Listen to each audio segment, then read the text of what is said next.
Olá, boa tarde, internautas da TV 247. Eu sou Daiane Santos, estamos aqui no meio de uma pandemia, onde todos estamos isolados e numa crise agora desencadeada aí pela demissão que veio aí a partir de ontem, as informações de ontem, e isso veio se arrastando até o momento que Sérgio Moro fez aí o seu anúncio oficial da saída do governo. A gente vai tratar aqui sobre esse assunto. O tema da nossa live aqui é justamente a partir de um trabalho, de um livro produzido pelo nosso convidado, que e aí já faço aqui às vezes os nossos internautas, né, que comemoraram aqui a participação dele no nosso canal, professor Alisson Mascaro, jurista, professor da Faculdade de Direito da USP, aqui de São Paulo, das Arcadas, né, famosas Arcadas, filósofo, um dos maiores intelectuais marxistas do Brasil, um dos pensadores que ajudam a gente a entender essas obras todas que têm contribuição bastante importante para nosso entendimento, né, de todo esse sistema.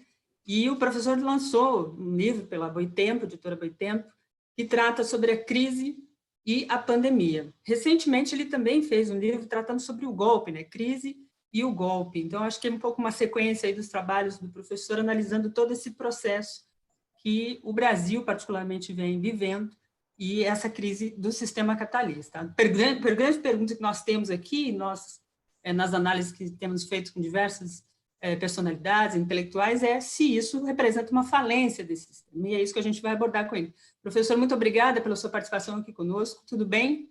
Tudo bem, Daiane, uma alegria muito grande estar com você e todos os que acompanham a TV 247. Estamos aqui para esta reflexão no dia de hoje.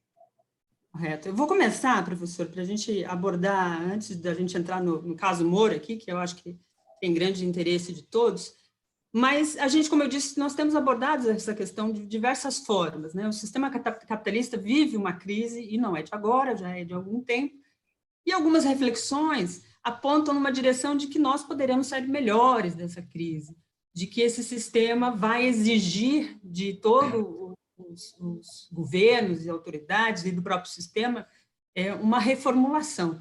O senhor acredita que esse é o caminho, é esse o trajeto que está se percorrendo com a crise? Daiane, efetivamente a crise é enorme, é uma crise estrutural do capitalismo. O capitalismo sempre tem crises, é um sistema de exploração, um sistema de dominação. Então ninguém que é explorado, ninguém que é dominado vai se sentir tranquilo ou feliz num mundo como este. Quem me acompanha neste momento e trabalha, sabe que o trabalho é uma desgraça, sabe que a vida não é feliz. Então as pessoas, via de regra, não vivem com alegria na sociedade capitalista. O que ocorre é que as crises cotidianas, elas são crises que quase sempre são absorvidas por quem sofre a crise, mas a culpa é da vítima, nunca é do sistema. Então, faz muito tempo na humanidade em que vivemos num modo de produção capitalista e as pessoas perdem emprego. E a pessoa que perdeu o emprego, ao invés de pensar, puxa vida, o sistema é ruim, ela pensa, que fiz eu para não merecer o emprego do empregador? Então, via de regra, as pessoas sofrem sozinhas uma crise que é do sistema. Mas algumas dessas crises são tamanhas, têm tal grau de impacto, que nós podemos chamar de crises estruturais. Então, por exemplo, a crise de 1929, que quebrou a Bolsa de Valores de Nova York, que fez uma quebra econômica no mundo todo. Esta foi uma grande crise estrutural. Não adiantava a pessoa dizer, estou desempregado por minha própria culpa. Praticamente todo mundo estava desempregado. Então, a culpa não era daquela pessoa em específico. A crise de hoje também é uma crise estrutural no mundo. É bom que nós nos lembremos, eu tenho falado muito sobre isso, minha estimada Daiane, quem nos acompanha neste momento, o Brasil já vinha em crise econômica antes da pandemia. Janeiro não tinha pandemia no Brasil. Dezembro não tinha pandemia no Brasil. E o número de desempregados oficialmente era de 15 milhões, mais uns 15 a 20 que nem entravam na conta porque já nem procuravam mais emprego. Então, segundo as contas por aí, eram 40 milhões de desempregados. Isso é a crise. Nós já vivíamos em crise, os Estados Unidos já estavam em crise, portanto, a sociedade capitalista mundial já possui um quadro de crise estrutural. Chegou a pandemia. Aí, então, aquilo que parecia para muita gente uma crise só dela, porque a pessoa perdeu o emprego, mas seu vizinho tinha emprego. Então, a culpa parecia que era deste que perdeu o emprego. De repente, passou a ser uma crise de todas e todos, porque muita gente perdeu o emprego. Quem era o microempreendedor individual, a pessoa que tinha o seu pequeno negócio, também foi à falência, não tem para quem vender, ninguém compra. Então, nós observamos que é um quadro efetivamente grave, de muita dor. Esse quadro não é bonito, não é apenas uma constatação científica. Quantos milhões de seres humanos não têm pão para comer, nem para dar para os seus filhos? Então, a crise é horrível. Milhões e virtualmente bilhões de pessoas do mundo não têm esta condição. Quanta gente não tem remédio, quanta gente não tem hospital no caso da pandemia. Ou seja, a tempestade perfeita surgiu. Daí a sua pergunta, para começarmos esta entrevista e esta reflexão, foi dizer, será que agora então surgem as esperanças de que o mundo será outro? Eu quero poder aqui, minha estimada Daiane, falando aqui ao seu público da TV 247, eu quero poder falar algumas questões que eu desenvolvi neste pequenino livro eletrônico que acaba de sair, que é o Crise e Pandemia, da editora Boitempo. Por lá eu digo assim, toda crise, efetivamente, mexe com as estruturas da vida cotidiana das pessoas. Então, muita gente que fazia uma certa rotina do dia a dia não tem mais emprego para fazer, muita gente que tinha um certo hábito não tem mais este hábito, está dentro de casa, numa quarentena, sem condições, perderam entes queridos, perderam amigos, familiares, mexeu com a vida de muita gente. Claro que, ao mexer, nós poderíamos ter uma mobilização dessa gente para a luta. Então, toda crise, todo momento de ruptura, é um momento que poderia dar ensejo a que a sociedade se levantasse e se transformasse. Eu digo lá nesse pequeno livro que efetivamente existe esta réstia de esperança de que o mundo se levantasse ou venha a se levantar. É uma réstia de possibilidade. É uma luzinha que passa no meio da janela, a janela está quase toda fechada, só ficou isto aqui de aberto, esse pequeno vão.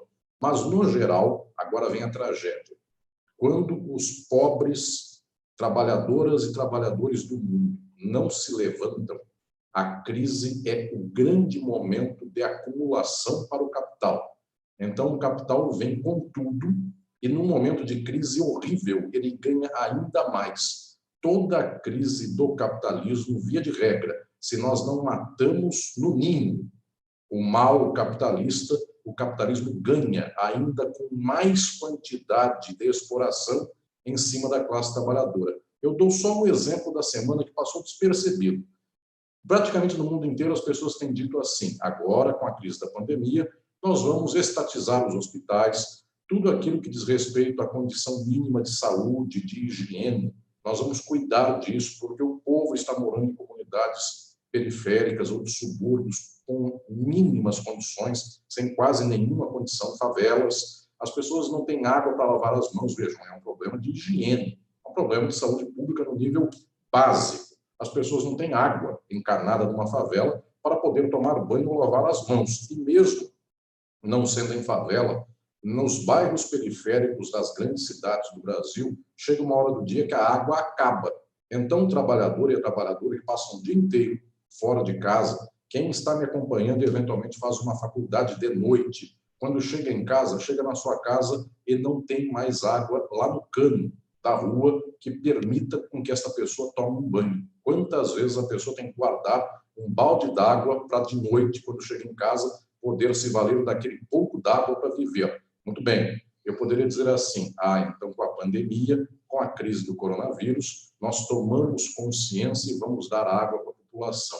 Faz uns 3 dias, houve a seguinte notícia. O governador do Rio de Janeiro, ele, dado o momento da pandemia, ele está estabelecendo aí um decreto de privatização das empresas públicas que ainda existem no Rio de Janeiro, que já foram privatizadas em boa parte, mas o que resta ainda, ele dá um decreto que permitirá a privatização. E a joia da coroa é a SEDAI, a Companhia de Água e Esgoto do Rio de Janeiro. Será dada aos capitalistas, junto com a SEDAI, a UERJ, a Universidade Estadual do Rio de Janeiro, que poderia pesquisar sobre o vírus, sobre o tratamento do vírus, a saúde pública do Brasil. Ou seja, em plena catástrofe da pandemia, ao invés de nós tomarmos não só a água como pública, mas a energia elétrica, o SUS, fazê-lo então integral, pegar toda a saúde e torná-la coletiva. Ao invés de fazer isso, pelo contrário, na calada da noite está passando a privatização da água e do esgoto. Ou seja, a crise é uma ótima oportunidade para o capital, porque enquanto o povo está desesperado, vendo se encontra um frasco de álcool gel ou costurando uma máscara na sua casa para ver se não morre, o povo nem está sabendo, estão dando os negócios públicos aos grandes capitais do mundo. Exatamente. Tem muito disso que o professor está apontando, está acontecendo de várias formas e de diversos níveis aí dos governos, tanto no Brasil quanto em outros lugares do mundo. O Mansueto falou essa semana que a principal alavanca da recuperação econômica, na visão deles, será o setor privado. Essa visão é justamente dentro desse pensamento, né, de que o capitalismo ele acha que ele pode manter o status quo de qualidade de vida para as pessoas e oferece essa propaganda de que vai dar às pessoas o melhor, e se ela não tiver capacidade, é que ela não vai conseguir, né? Isso é um problema de capacidade, de mérito, né? A velha história do mérito. Esse discurso ainda pega na população? O senhor acha que o povo ainda enxerga esse caminho como alternativo, ou seja, ideologicamente as pessoas veem o capitalismo como uma alternativa viável para a melhoria da sua vida? Esse discurso é péssimo, Daiane. É o pior discurso que nós poderíamos ter no momento presente. Existem várias modalidades de acumulação e de regulação dentro do capitalismo. O capitalismo tem uma plataforma, uma estrutura que é única, são as formas sociais do capitalismo, que sempre são as mesmas. Eu tenho um livro que se chama Estado e Forma Política, exatamente para explicar como é que mercadoria, capital, dinheiro, tudo aquilo que faz girar a máquina do capital, também tem outras peças que vão se somando, como o Estado, o direito, e nós temos um bloco que sempre é o mesmo. Sempre o capitalismo busca aqui, mediante mercadoria, torna tudo mercadoria, água, saúde, máscara, microfone, sala de aula, qualquer coisa é paga. Se não tem dinheiro, não tem acesso àquele bem. Isso é o capitalismo. E o capitalismo tem um só movimento, a acumulação. Isso é o capitalismo. Só que para que haja o movimento da acumulação, existem várias possibilidades de regulação. Então, uma delas é dizer o seguinte: pode explorar a classe trabalhadora, só que não pode explorar totalmente. Vamos dar salário mínimo. Então, é uma exploração imensa, só que tem um piso. Esta é a possibilidade do que nós chamamos de capitalismo de bem-estar social. É até uma ironia a frase bem-estar social, porque ganhar milão nunca tornou alguém, nunca deu para alguém a condição de bem-estar social. Mas a outra opção é nem dar milão de salário mínimo para ninguém. Então, a outra opção é o que nós chamamos de neoliberal. A opção que se sente de bem-estar social diz: pode explorar desde que pague 1.000 ao trabalhador. A outra opção diz: pode explorar do jeito que for.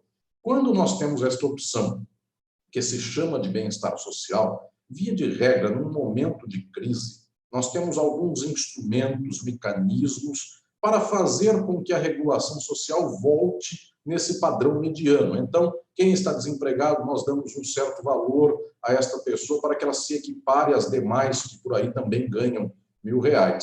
O que ocorre é que o Brasil vive uma situação trágica. Nos últimos anos, os governantes do país, eles têm uma legitimidade eleitoral, inclusive este presidente que governa o país, ele foi eleito com uma ampla parcela da população, pobre inclusive, apoiando sua plataforma eleitoral. E qual era? Menos Brasília, mais Brasil. Deus acima de tudo. Então não tem aqui política pública, não tem Estado, não tem bem-estar social, é bala. E tem que dizer, minha estimada Daiane, quem nos acompanha, boa parte do Brasil achou muito bonito, faz uns 2 anos, que a solução para o Brasil era isso aqui, esse símbolo com a mão, que era uma arminha. Muito bem, isso aqui não dá emprego para ninguém. Isso aqui é a morte, inclusive. Quando chega uma crise econômica como esta, nós temos uma política social que é extremamente neoliberal. Os ministérios deste governo são praticamente todos neoliberais. Eles não têm outra modulação de pensamento. O ministro, os assessores dos ministros, toda essa gente só sabe pensar naquilo que seja a garantia do capital e da acumulação. Quando surge uma crise como esta, que dá um strike na população, milhões de desempregados a mais, além dos que já estavam desempregados, qual é a primeira solução dessa gente que está no governo? Alguns países do mundo que têm uma lógica capitalista menos horrível, esta lógica, por exemplo, de um país que tem um presidente neoliberal, mas não chega às raias de tamanho grau de neoliberalismo como é o do Brasil. O presidente da França, o Macron. Macron estava fazendo uma plataforma inteira de neoliberalismo na França. Aí veio por lá os coletes amarelos, faz 1 ano e meio, 2. Fizeram greves por 1 ano e meio e então não passou a plataforma neoliberal do Macron.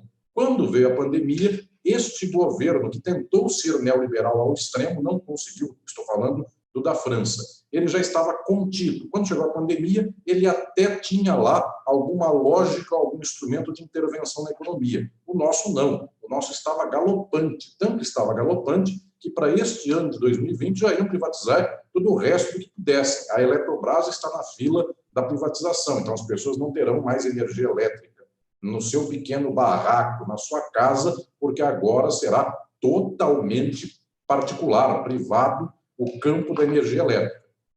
Tudo isso estava acontecendo. Estou dizendo que existe uma proposta desta semana de privatizar as águas do Rio de Janeiro. Então, efetivamente, nós não temos uma governança brasileira que possa dar conta de enfrentar o problema. Nossa plataforma é basicamente neoliberal. Aí a pergunta, mas o povo então, tendo visto a crise, sofrendo na pele, o povo não vai se levantar contra o capitalismo e o neoliberalismo?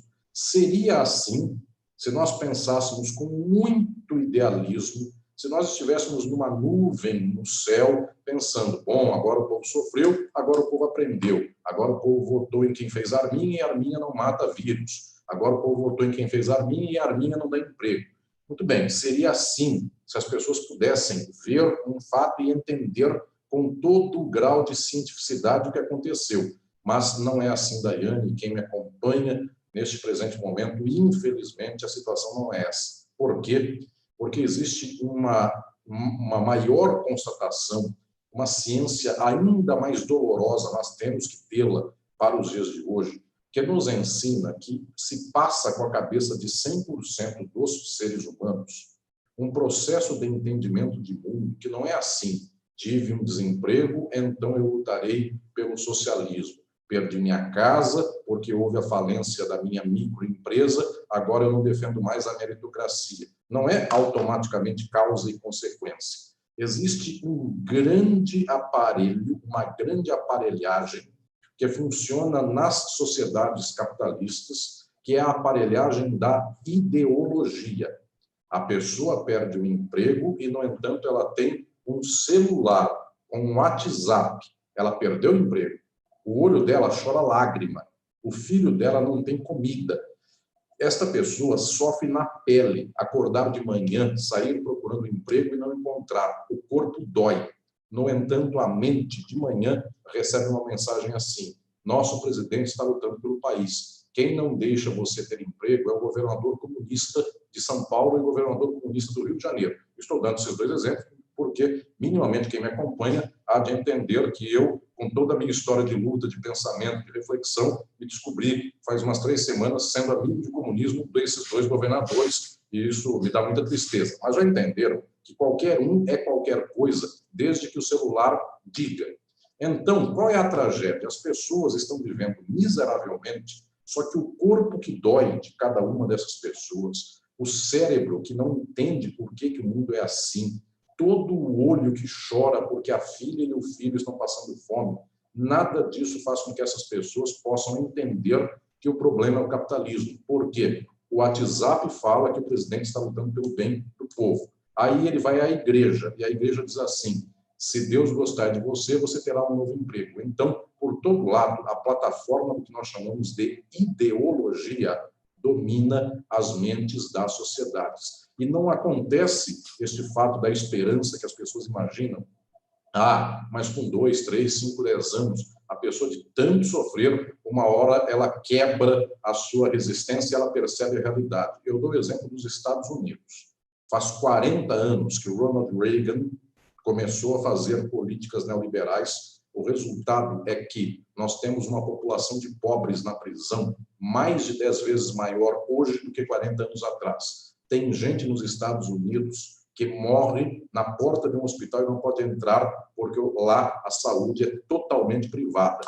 O que nós temos? Um quadro no qual faz 40 anos que o povo sofre e é um país que tem, inclusive, riqueza suficiente para dar casa e saúde para a população. Só que faz 40 anos que esse povo é informado por isto aqui, pela igreja, pelo líder religioso, e esse povo cada vez mais é conservador. Tanto assim que o Obama, que nem grande coisa é, tinha lá uma proposta política de fazer um voucher de saúde que a pessoa pudesse gastar, é como se fosse um seguro-saúde. E o Trump chegou e disse assim: não darei saúde pública para ninguém, e aqui é na base de Deus, aqui é na base de que os Estados Unidos são grandes e ponto final. Quem ganhou a eleição?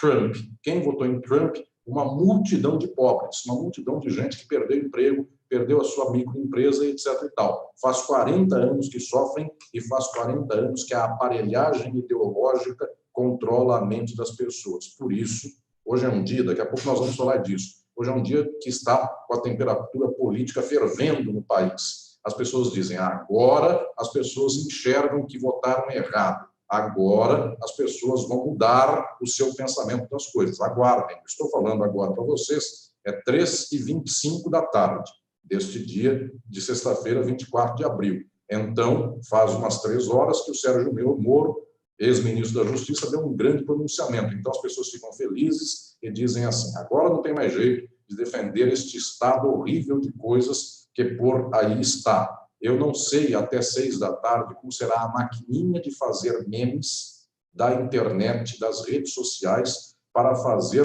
a contraposição a isso.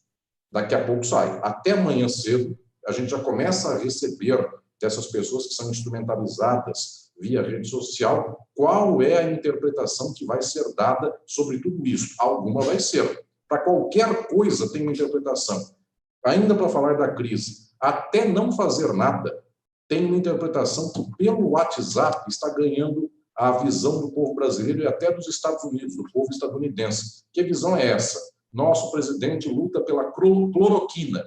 E se você é contra a cloroquina, você quer que o povo morra. Observem, nós temos uma política de extermínio, é não fazer nada mesmo em termos de ação política, e até isto arrebanha uma multidão do povo para pensar em favor de não fazer nada e apostar na bela ciência da cloroquina como fórmula universal das coisas. Aí, quando começou esta semana a dizerem que a cloroquina não cura, já que estão em dúvida se é a panaceia universal do vírus, ontem, eu tenho que dizer, porque daqui a 1 ano, 3 anos, se alguém se alguém encontrar este vídeo, não vai acreditar nisso. Ontem, o presidente dos Estados Unidos, a nação imperialista que tenta mandar no mundo, e manda efetivamente até hoje em boa parte do mundo, os Estados Unidos, por meio do seu presidente, ele disse assim, coloca detergente na veia, que isto limpa o vírus.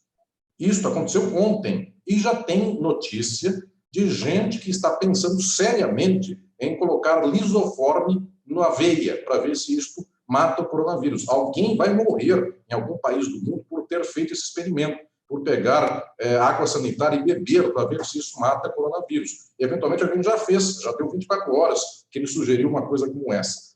Observem, as pessoas tomam água de lavagem de rua para ver se mata coronavírus. As pessoas são capazes de qualquer coisa, porque a aparelhagem ideológica constitui as subjetividades. Esta talvez seja a mais avançada contribuição que esta ciência da sociedade tão impressionante que é o marxismo tem desenvolvido nas últimas décadas. Quando a União Soviética pereceu, quando entrou em colapso o mundo soviético, os grandes pensadores, as grandes pensadoras do marxismo foram entender como é possível entrar em colapso uma sociedade como aquela e como é possível que o capitalismo, que explora tanto, permaneça ainda na glória. A grande descoberta é essa, a nossa mente é constituída ideologicamente por meio de aparelhos. Não importa o que falem, o que importa é o controle do aparelho. Quem tem isso aqui na mão, não é este celular Esse celular todo mundo tem. Mas quem controla a rede que manda a mensagem para o nosso aparelho, controlou tudo. Ela é capaz de dizer assim, é preciso a política tal contra a tal outra, a pessoa acredita. E é possível que seres humanos, em pleno 2020, acreditem que a Terra é plana. Se elas acreditarem que a Terra é plana, elas acreditam que o capitalismo é bom, que a cloroquina cura doença, que qualquer outra água sanitária na veia mata qualquer vírus ou qualquer coisa assim. Ou seja, nós temos a possibilidade de manter a humanidade presa ao capitalismo sem que ninguém se levante. Graças a quê? A constituição da ideologia capitalista na cabeça das pessoas.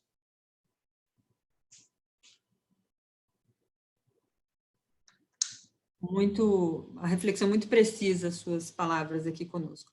Eu queria abordar um aspecto e pegar um gancho antes da gente ir para a questão do Moro. A gente já está com meia hora já da nossa entrevista, mas eu queria abordar uma questão que foi o gancho da trajetória, por exemplo, do Bolsonaro na sua vida política.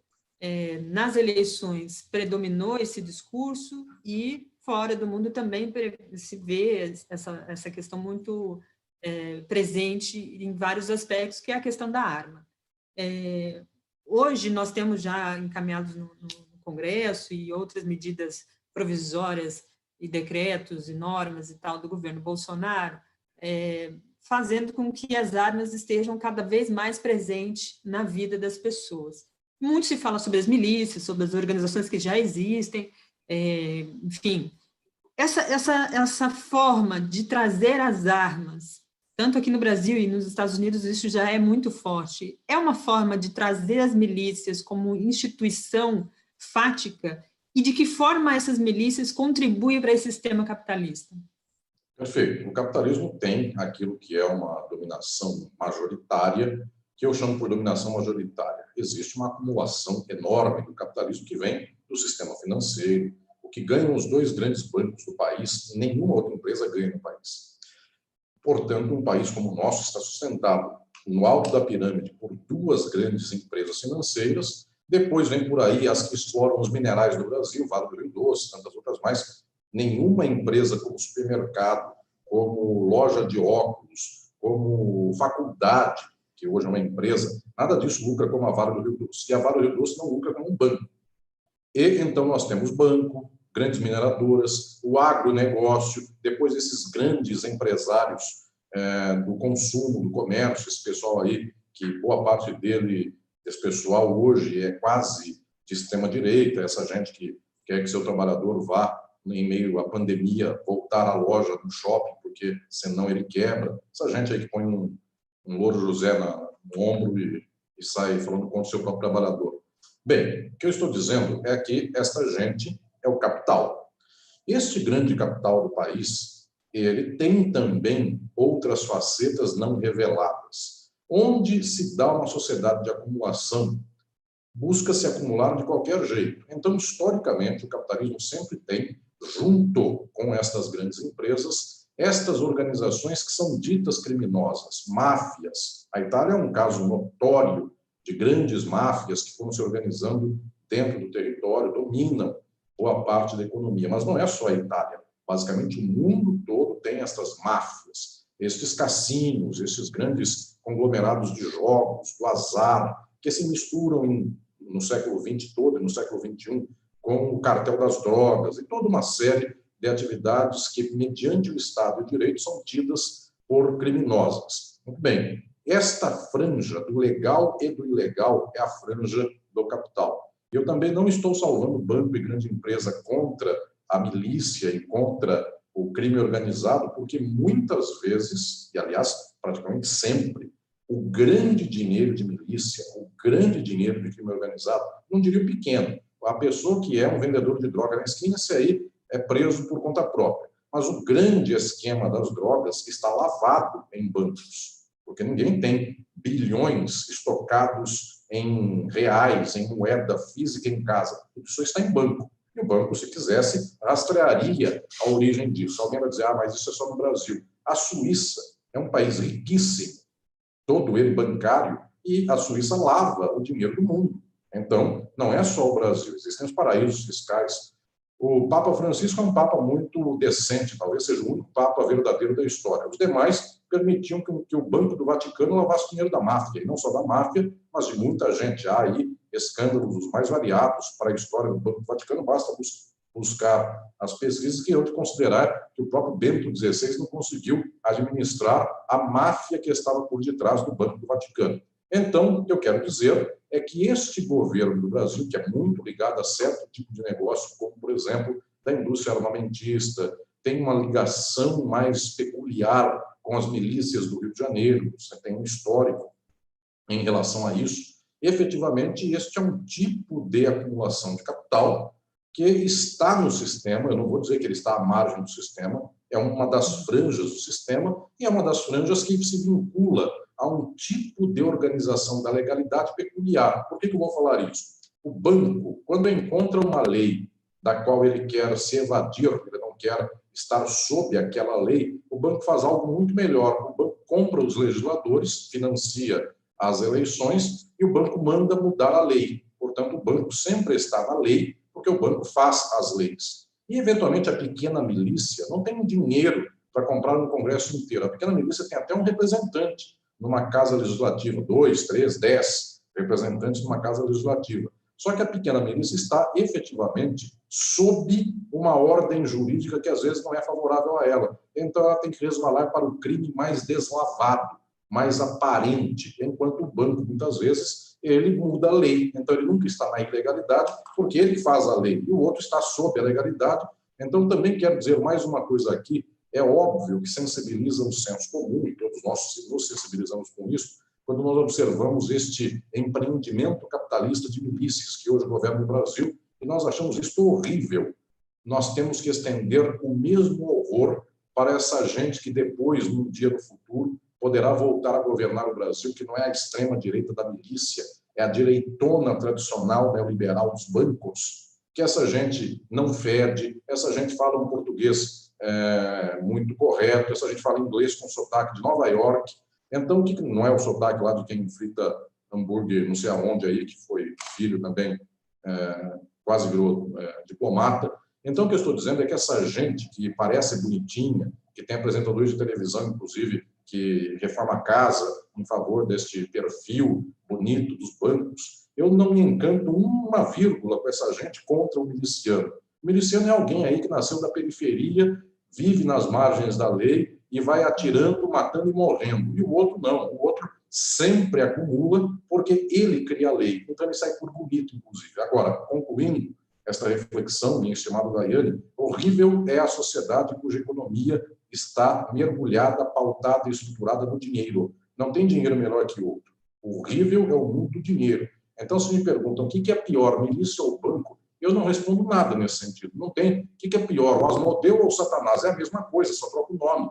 Então, senhoras e senhores, quero dizer efetivamente que a única possibilidade do mundo, para o mundo viver em paz, para o mundo viver transformado, é acabar com a sociabilidade do dinheiro. Aí, então, a água é para beber, aí, então, a terra é para plantar, para colher, para que nós venhamos a comer. Acabam essas funções como milícia, banco, tudo isso que não tem razão nenhuma, a não ser fazer com que 1% da população do mundo domine a riqueza dos 99% restantes que trabalharam e produziram para que esses tivessem tudo.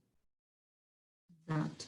Professor, vou ler aqui alguns comentários dos nossos internautas que estão participando aqui com a gente, muita gente já aqui na nossa live. Aproveito para pedir para vocês acionarem o sininho, se tornarem membros do nosso canal, contribuírem com o nosso canal, compartilharem esse vídeo, que, como a gente apontou aqui, muitos internautas estão falando, é muito didático, importante que mais pessoas vejam e compartilhem essas reflexões todas. A Elizabeth Souza, ela mandou um superchat aqui, professor, e diz assim: o fanatismo da classe média é própria do fascismo, própria do capitalismo em crise, ou é própria do modo escravocrata da ideologia específica no Brasil? Ela pergunta. Acho que o colonialismo aqui, né?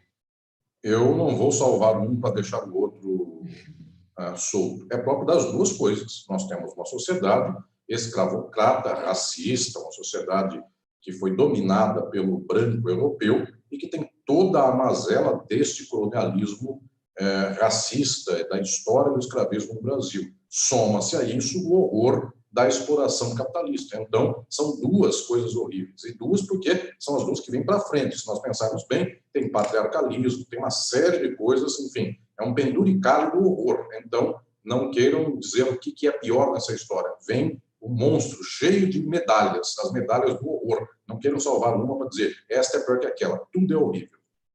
Verdade. Tem aqui um comentário do superchat do Ricardo de Souza, ele diz, professor Alisson Mascaro, sempre brilhante. Estado e forma política e crise e golpe foram leituras decisivas. Recomendo-as enfaticamente. Obrigada, Ricardo, pelo superchat aqui. Lourenço também mandou um superchat, Lourenço José Romero, mas não veio mensagem, Lourenço. Tem muita gente comentando aqui, professor, falando sobre a importância de reflexões como essa neste momento. Tem gente falando sobre maçonaria, né? A relação da maçonaria com o poder, muitos apontando aqui também como importante a gente entender essa questão da Lava Jato, e eu vou aproveitar esse gancho para a gente entrar aqui no caso Moro. O senhor escreveu um livro, como a gente apontou aqui no início, Crise e Golpe. Nele, o senhor fala das crises das instituições, né? E o senhor também tem falado disso como um aspecto dessa crise do capitalismo. A saída do Moro, hoje o discurso dele foi o discurso que fez ele, a Lava Jato, ascenderem como a República de Curitiba, né? O combate à corrupção, né? Os paladinos do Brasil nesse sentido, se colocaram dessa forma, e o discurso do Moro foi nessa linha. Estou saindo porque não compactuo com XYZ, apesar de tudo aquilo que ele apontou ali, me parece que foram coisas que ele já vinha acompanhando há algum tempo e não se revoltou, né? Ele só reagiu agora, neste momento, porque trocou alguém, ou que iria trocar alguém que não era do seu acordo. Como é que o senhor, primeiro, como é que o senhor analisa essa saída do Moro, esse discurso que ele fez para sair, e qual é o laço que o senhor faz dessa crise que nós estamos vivendo agora, desse discurso conservador, que prevaleceu durante todo esse período, ele ficou no governo aí 1 ano e pouco, né? Entrou no governo assim que Bolsonaro foi eleito, diante desse cenário que nós temos de crise econômica, social, política. Estimada Daiane, efetivamente, o dia de hoje teve um evento que marca um certo padrão dentro da estrutura do governo Bolsonaro.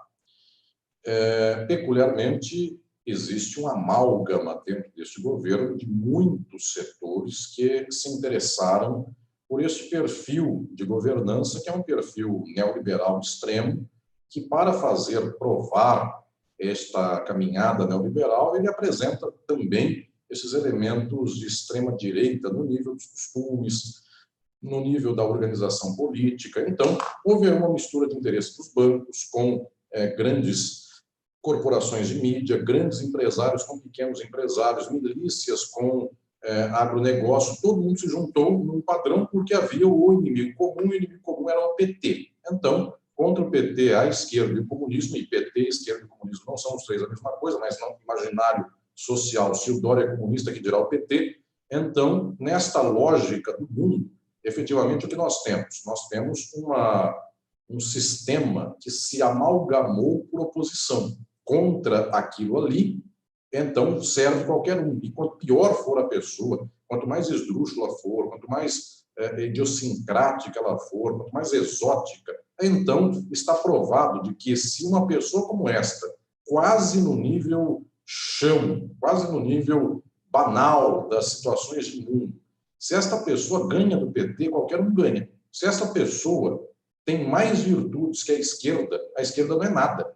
Porque, observe, não precisa nem uma pessoa sofisticada, não precisa ser um poliglota, não precisa ser alguém do vernáculo mais escorreito, nada disso. Pode ser alguém que não saiba conjugar qualquer coisa. Eu fiquei sabendo que outro dia um governador de estado, perguntado por um repórter, o senhor me ouve? Ele falou, ouvo.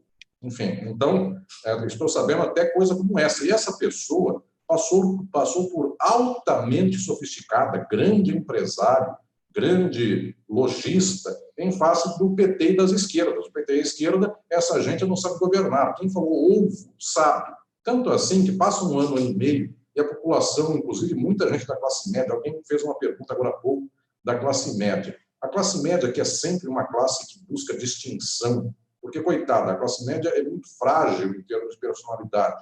A classe média não é capitalista e não quer ser pobre, então ela busca distinção. Ela tem um dinheirinho a mais que o pobre, o que ela busca? Ela busca ir no mesmo show que vai o pobre, é o sertanejo universitário de sempre, só que ela vai no camarote, então ela tem uma distinção perto das outras, ela não tem cultura nenhuma diferente das outras, mas ela tem dinheiro a mais. Os demais bebem corote, é uma pingazinha ou qualquer destilado por aí muito pobrezinho. Ela bebe champanhe de não sei quantos R$ 1.000. Então, ela se distingue por coisas como estas. A classe média, que sempre se considerou muito distinta, porque ela é alfabetizada, porque os filhos dela estudam em escolas particulares ou coisas e tal, quando escutam o governador no qual elas votaram dizer eu ouvo, essa gente começa a perceber que ela embarcou em gente que não é distinta, em gente, inclusive, muito problemática no nível até dessa distinção de classe.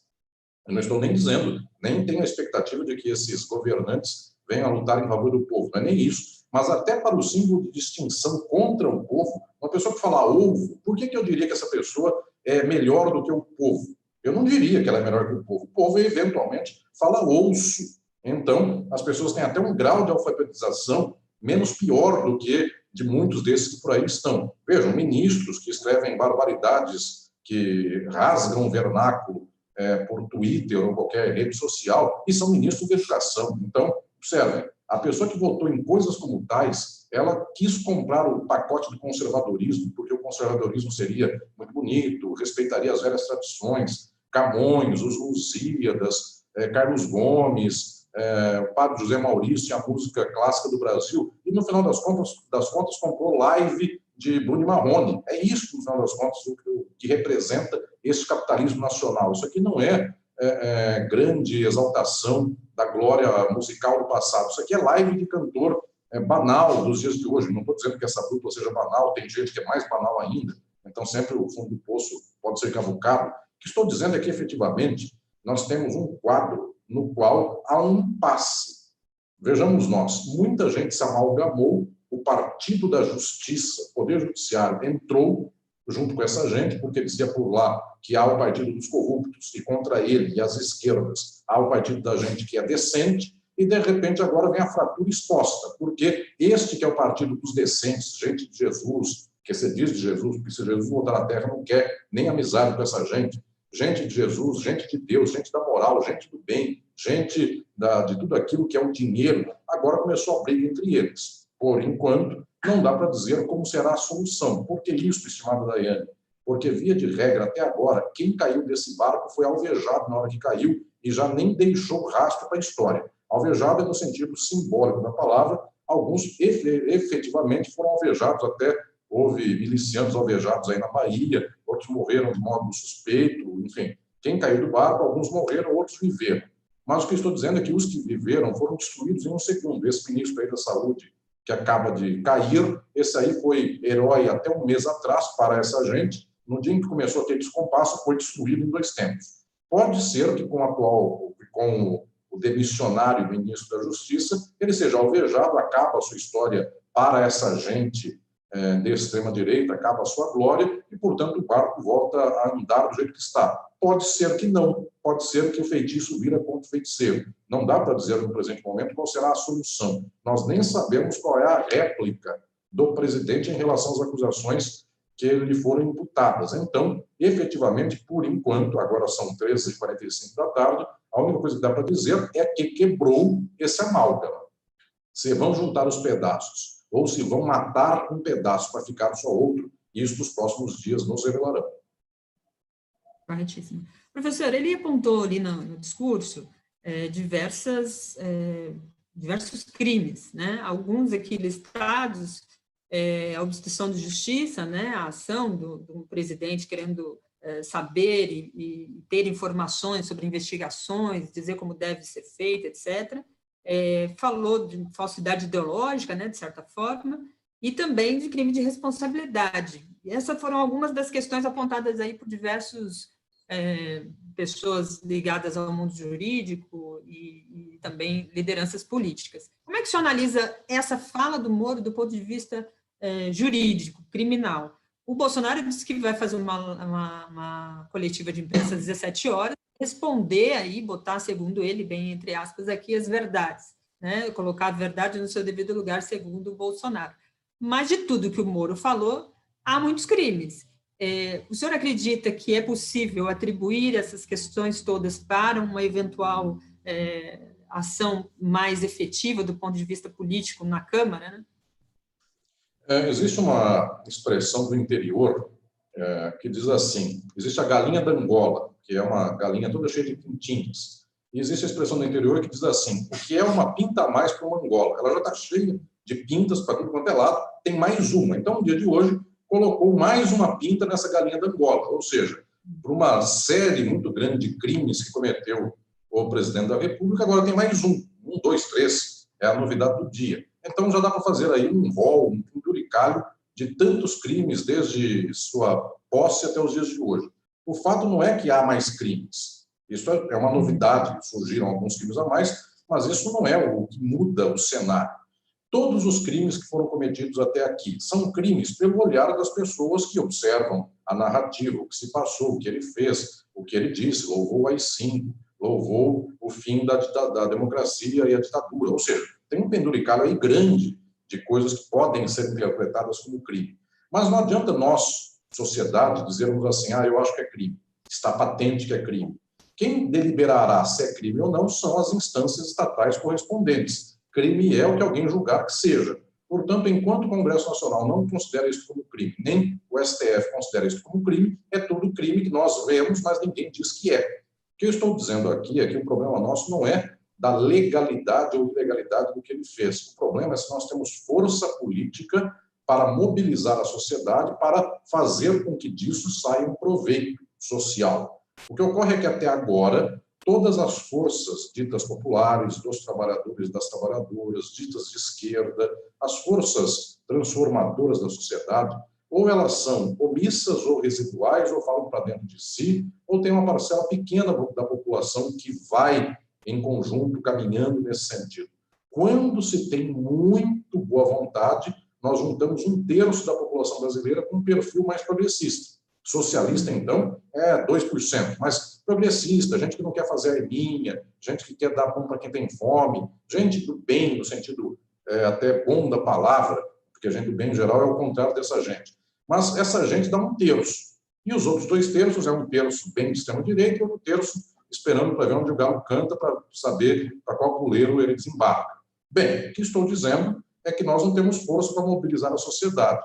Nós não temos hoje os meios para falar muito fortemente. O que ocorre é que precisamos arregimentar a sociedade. Esta é a luta que fazemos todas e todos nós para ver se momentos como esses, que são tão extremos, de vez em quando eu disse aqui da aparelhagem ideológica, a gente precisa pegar um martelo e dar na cabeça das pessoas e dizer: você crê que você votou em alguém que falava de Jesus, viva a vida, etc. e tal, as pessoas estão morrendo na porta do hospital sem aparelho de respiração para o coronavírus, você crê que isso é valorização da vida? A gente precisa fazer esta extração. Mas eu volto a falar que o fundamental é o aparelho ideológico. Nós não temos, os governos do PT passaram muito mais de 10 anos, não disputaram nada da população, a gente tem muito pouco aparelho ideológico, a esquerda do Brasil quase nada consegue falar, porque não é que falte até bom argumento, mas não tem microfone para poder falar, para chegar até a população. Na tarde de hoje, as pessoas, ou na noite de hoje, com todo esse escândalo político acontecendo, as pessoas vão ligar numa live aí de cantor ou cantora,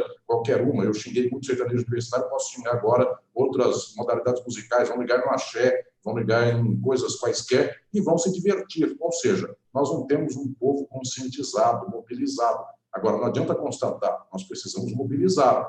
Então, é nosso dever poder falar, fazer com que as pessoas entendam o que se passa. Porque com isso, em algum momento, se tivermos esta força de vanguarda social, o povo começa a perceber que, efetivamente, para quem vai bater a cabeça na parede vai dizer: eu quero fazer arminha em nome de Jesus. Não tem critério, não tem liga um negócio desse. Do outro lado, nós estamos falando em transformação social, em acabar com o mundo que só vive em torno do dinheiro, em fazer com que o trabalho do trabalhador e da trabalhadora possa esse trabalho ser valorizado. Eu tenho certeza que as melhores mensagens podem tocar a mente e o coração das pessoas. O velho Lenin dizia isso.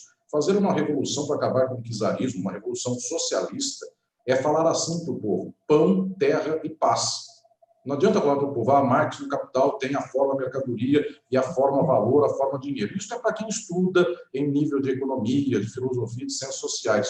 O povo precisa saber que a luta é por pão, terra e paz. Hoje, a luta tem que ser por pão, porque o povo está passando fome, por casa para poder viver, porque dizem para as pessoas assim: fique em casa, não vá sair para a rua. Muito bem, mas a pessoa mora em 10, num casebre de um quarto só, 10 ficam por lá. É melhor sair para a rua. Para a rua é menos chance de contágio, porque se eu ficar no meio da rua parado, ninguém chegar perto de mim, eu respiro só eu, um ar que em 3 metros só tem meu. Dentro de casa, com mais 9, num quarto de 5 metros quadrados, essa pessoa ou vai receber ou vai passar vírus para alguém. Então, a gente tem que perceber que certos motes têm que ser nossos. Agora é uma crise do capital e nós temos que dizer: você está desempregado, vamos mudar o sistema. Não é assim: tome cloroquina para voltar a ser explorado. Ou então, passe álcool gel na mão, que aí você vai trabalhar, ser explorado e não vai se contaminar. Use máscara de pano. Enfim, não é nada disso. Nós temos que dizer para o povo: nós vamos mudar o sistema. Você não vai ser mais um explorado que vai precisar vender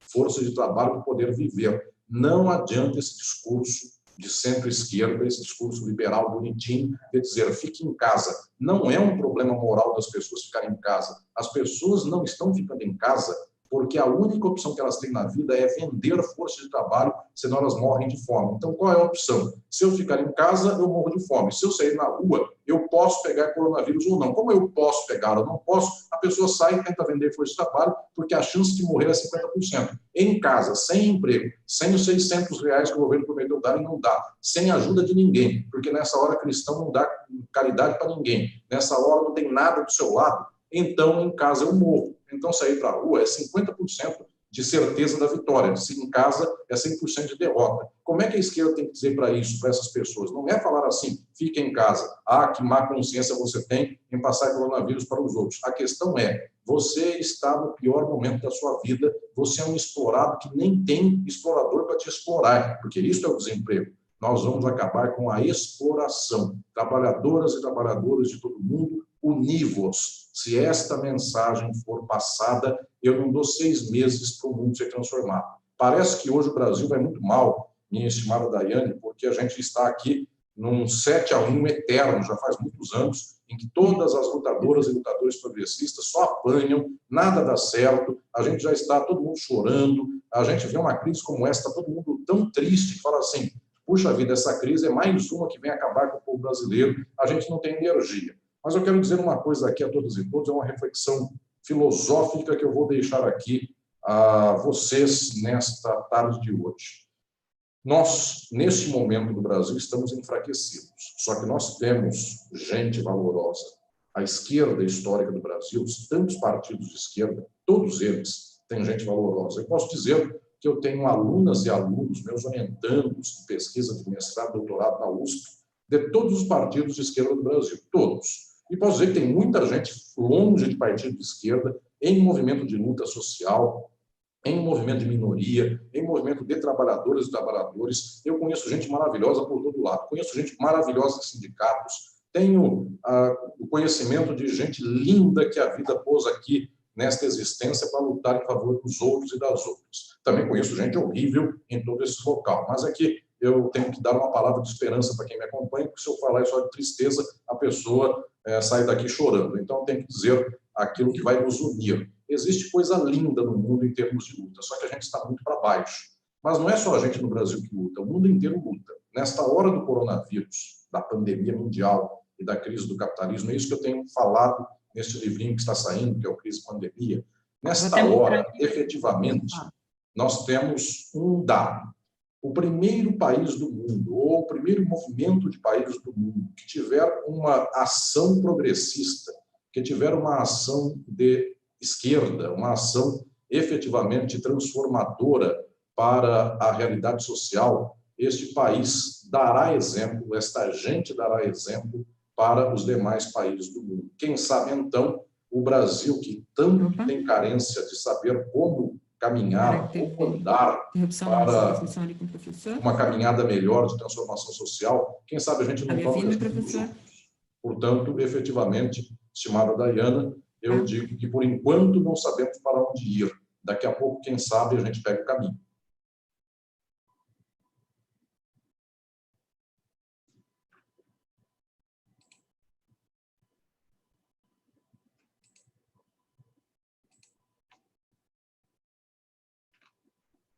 Opa, professor, caiu aqui a nossa transmissão, mas já voltou, desculpe.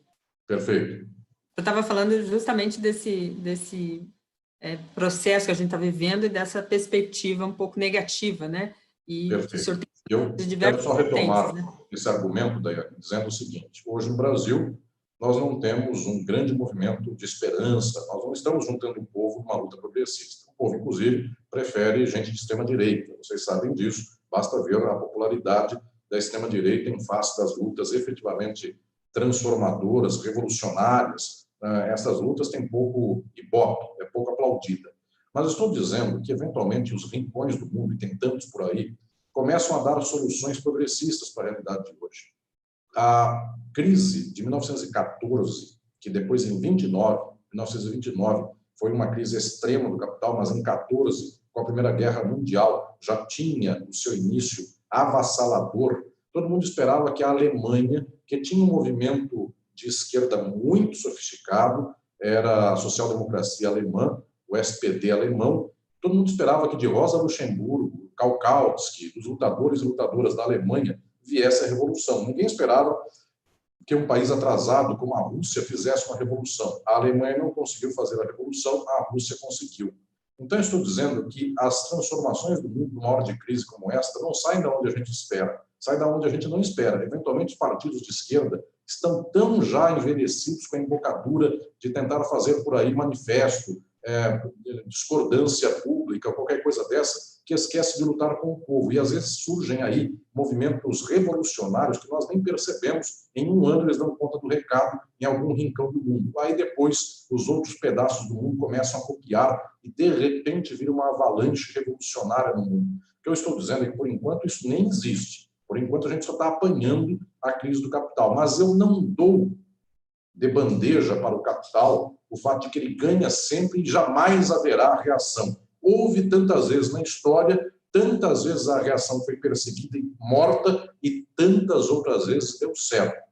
E tantas outras vezes deu certo e continuou certo, tantas outras vezes deu certo e depois foi errado. A história é um evento aberto, a história é uma caminhada aberta. Então, quem me acompanha, Dayane, estimada, quem me acompanha nesse momento, nesta tarde, não dá para dizer que só choraremos o vale de lágrimas desta sociedade capitalista presente. Vamos enxugar as lágrimas e vamos observar nesta briga geral dos dominadores do mundo, porque o dia de hoje é uma briga dessa. Nós estamos de camarote olhando para eles, eu não tenho lado nenhum nessa briga. Um lado é horrível, o outro lado é horrível. Aquela velha frase de internet: para que lado você torce pela briga? Nessa briga eu digo, eu torço pela briga. Então, eu torço para que ambos os lados falem tudo que tem para falar um contra o outro. Eu estou de camarote vendo. Não basta só ficar de camarote, eu estou vendo tudo isso para ver se em algum momento nós conseguimos mobilizar o povo para a transformação social. Parece muito longe e muito distante. Às vezes, quanto mais longe parecer, mais perto está.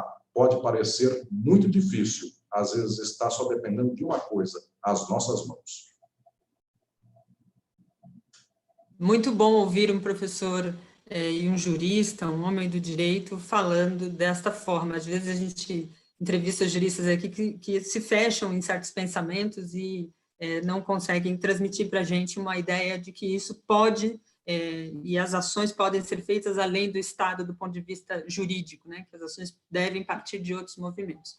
Agradeço muito a sua participação aqui conosco, fica aberto o convite para voltar aqui, a gente precisa ouvir mais as suas análises para a gente compreender melhor o que está acontecendo. Tinha um superchat aqui do internauta, que é do Vitor Hugo. O senhor respondeu a pergunta, inclusive, ele diz: professor, a esquerda sempre demora muito para entender os cenários políticos e continua com fé nas instituições. Por quê? Né? O que falta para a inteligência para a esquerda? Eu acho que o senhor finalizou bastante nessa direção, mas a gente volta a falar com o senhor sobre isso, a gente vai entrar com uma super live agora para tratar aí sobre a questão do Moro. E eu mostrei aqui, enquanto caiu a nossa transmissão, o link lá para a Boitempo. O livro do professor está no e-book, como a gente no início, né? Está lá no site da Boitempo. Eu vou colocar o link na descrição da nossa live aqui com o professor. Professor, muito obrigada, parabéns pelo trabalho. Fico aqui aberto, como disse, o convite para voltar a conversar com a gente. Obrigado, Daiane. Uma alegria muito grande dar esta entrevista a você e a todos os amigos e amigas da TV 247. Isso aí. Continue com a gente por aí. Daqui a pouco tem mais informação, mais entrevista e, como eu disse, a super live aí. Um abraço. Tchau, tchau.